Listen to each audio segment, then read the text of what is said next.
Well, welcome to FragRadio's official E3 recap, brought to you by one person's opinion, which may be slightly biased. Just keep in mind while we go into this that I am rather a pessimistic person, I think, especially when it comes to games. I'm very cynical of them. I'm just trying to, not be hyped up, okay? That's sort of the idea. I should probably mention that this whole thing is going to be press conferences only, so all the live stream conferences, that's all I'm going to be talking about. I'm not going to be talking about pre-shows or after-shows or anything like that. I just want to try and give a general overview of what happened on the public things that take a few hours to view.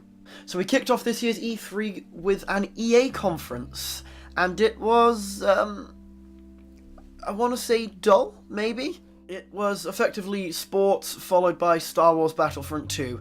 That was really the main deal from it.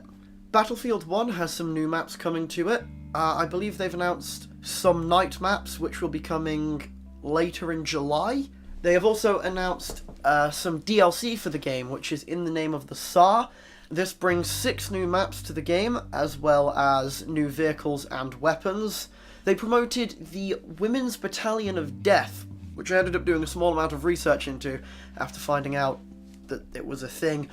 It's a female battalion which fought throughout World War I, and I guess they're just adding that possibly based off of the complaints that there were going to be no females throughout the campaign, or no female playable characters was something that I believe people were angry about during the early stages of Battlefield 1's time. But, I'm excited to see what that brings. I have to say I have no interest in Battlefield 1, but perhaps they'll do something interesting with it. Then they started talking about Star Wars Battlefront 2, the new one that's coming out. They really emphasized on a single-player campaign. They talked about it a lot, and they said that it was something that they were really excited for us to see. And then they proceeded to not show any single-player campaign whatsoever at the conference. The only other game they really announced was Way Out, which is a game only playable through co-op split screen. It was made by the people who made Brothers: A Tale of Two Sons. It looks really interesting, and I'm hoping that I'll have a friend to play it with at some point. Screw it, I'll go first. Oh, crap! You okay?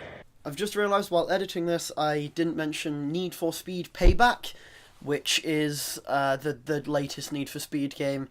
It's a Need for Speed game. It's racing. It's open world. It seems that's about it, really.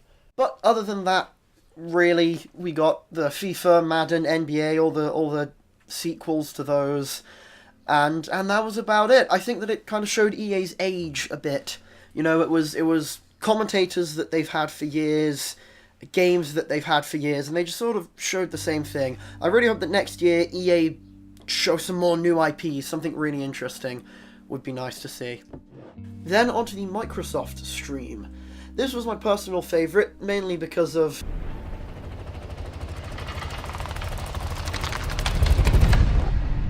Sorry, I am a total sucker for those games. I really enjoy them. They also showed some actual gameplay of the new Assassin's Creed, and I think that this is sort of where they stole the show. They actually showed a lot of gameplay of their games. Obviously, very, very scripted, but at the end of the day, it was still gameplay, and I think a lot of them lacked, a lot of the future conferences lacked gameplay that I wanted to see, personally. One of my favourite announcements, other than,